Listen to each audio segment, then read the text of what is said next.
வள்ளுவர் கோட்டத்தை உருவாக்குற கலைஞரே வள்ளுவர் கோட்டத்தோட திறப்பு விழாவில் கலந்துக்கல. எமர்ஜென்சியை மு.க. ஸ்டாலின் மட்டும் பார்க்கல, வள்ளுவர் கோட்டமும் பார்த்துச்சு. தமிழர்களுடைய ஒரு அடையாளமாக இருக்கிற திருவாரூர் தேர் எப்படி வள்ளுவர் கோட்டத்துக்குள்ளே வந்துச்சு அப்படிங்கிற முழு தகவலையும் இந்த வீடியோவில் நம்ம பார்ப்போம். இது வள்ளுவர் கோட்டத்தோட கதை.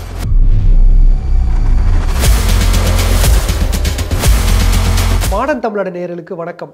குறளோவியம், அரசிதழில் திருவள்ளுவர் ஆண்டு, சட்டமன்றத்தில் திருவள்ளுவருக்கு படம், பேருந்துகளில் வள்ளுவர் படத்தோட திருக்குறள், குமரி முனையில் வள்ளுவருக்கு சிலை, திருவள்ளுவருக்கு பகுத்தறிவு உரை, திருவள்ளுவர் நாள், மயிலாப்பூரில் திருவள்ளுவருக்கு நினைவாலயம் அப்படின்னு எங்கும் குறள் எதிலும் குறள் அப்படிங்கிற நிலையை உருவாக்குனவர் முத்தமிழறிஞர் கலைஞர்.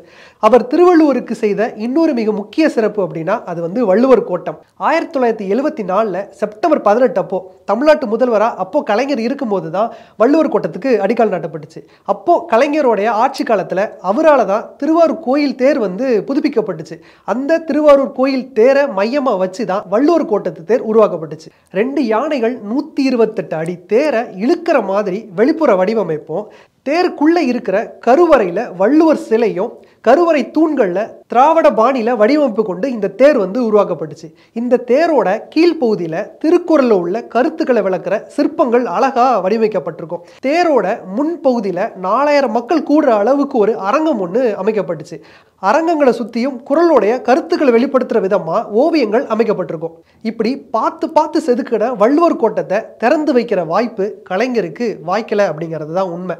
வள்ளுவர் கோட்டத்தோட திறப்பு விழா 1976 பிப்ரவரி 22, 23 தேதிகளில் திட்டமிடப்பட்டுச்சு.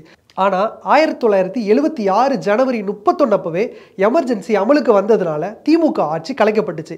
அதுக்கப்புறம் ஏப்ரல் 15 அப்போ தமிழ்நாட்டு ஆளுநராக கே ஷா தலைமையில் அப்போ இருந்த குடியரசுத் தலைவர் பக்ருதீன் அலி அகமது அவர்களால் வள்ளுவர் கோட்டம் திறந்து வைக்கப்பட்டுச்சு. அந்த நாளில் அப்போ முன்னாள் முதல்வராக இருந்த கலைஞர் அவர்களுக்கு, அதுவும் இந்த வள்ளுவர் கோட்டம் உருவாகிறதுக்கு காரணமாக இருந்த கலைஞர் அவர்களுக்கு எந்த ஒரு அழைப்பும் கொடுக்கப்படலை அப்படிங்கிறது தான் நிதர்சனமான உண்மை. மறுபடியும் 1989 திமுக ஆட்சிக்கு வருது. முத்தமிழறிஞர் கலைஞர் மறுபடியும் முதல்வர் ஆறாரு.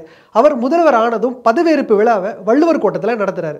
அதுவும் சமூக நீதி காவலர் வி.பி. சிங் அந்த விழாவில் கலந்துக்கிட்டார் அப்படிங்கிறது தான் ரொம்ப முக்கியமான ஹைலைட்டான விஷயம். அந்த விழாவில் கலைஞர் தான் கட்டின வள்ளுவர் கோட்டத்தை பற்றியும், அதுக்கு நடந்த போராட்டங்கள் பற்றியும், அவருக்கு நடந்த அநீதி பற்றியும் ஒரு உரையாற்றிருப்பாரு. அது வரலாற்றில் மிக முக்கியமான ஒரு விஷயம் அப்படின்னே சொல்லலாம். அவர் பதவியேற்றதுக்கு அப்புறம் ஒரு கல்வெட்டு ஒன்று வள்ளுவர் கோட்டத்தில் அமைக்கப்பட்டுச்சு. அந்த கல்வெட்டுல வள்ளுவர் கோட்டம் தமிழ்நாடு முதல்வர் டாக்டர் கலைஞர் மு. கருணாநிதி அவர்களால் வடிவமைக்கப்பட்டு உருவாக்கப்பட்டது அப்படின்னு அதுல இடம்பெற்றிருக்கும். கடந்த 10 ஆண்டு காலமா அதிமுக ஆட்சியில வள்ளுவர் கோட்டம் பராமரிக்கப்படலை. முழுமையா பாலடைஞ்ச ஒரு நிலைமைக்கு தள்ளப்பட்டுச்சு. 2021 தேர்தல் அறிக்கையில திமுக தலைவர் மு.க. ஸ்டாலின் திருக்குறளை தேசிய நூலா அறிவிக்கணும் அப்படின்னு அறிவிச்சிருந்தார். அதோட தொடர்ச்சியா தான் இப்போ வள்ளுவர் கோட்டம் புதுப்பிக்கப்பட்டிருக்கு. எப்படி 1989 கலைஞருடைய பதவியேற்பு விழா நடந்துச்சோ அதே மாதிரி புதுப்பிக்கப்பட்டு இப்போ துவங்கப்பட்டிருக்கிற இந்த வள்ளுவர் கோட்டத்தில் முதல்வர் மு.க. ஸ்டாலினுக்கு பாராட்டு விழா நடக்குது. அதுவும் மாற்றுத்திறனாளிகள் அவருக்காக ஒரு பாராட்டு விழா நடத்துகிறாங்க அப்படிங்கிறது தான் மிக முக்கியமான ஒரு விஷயம். வள்ளுவர் கோட்டத்தோட சிறப்பு அப்படிங்கிறது ரொம்ப முக்கியமானது. நம்ம தமிழர்களுடைய மிக முக்கியமான அடையாளங்களில் ஒன்று அப்படின்னே சொல்லலாம்.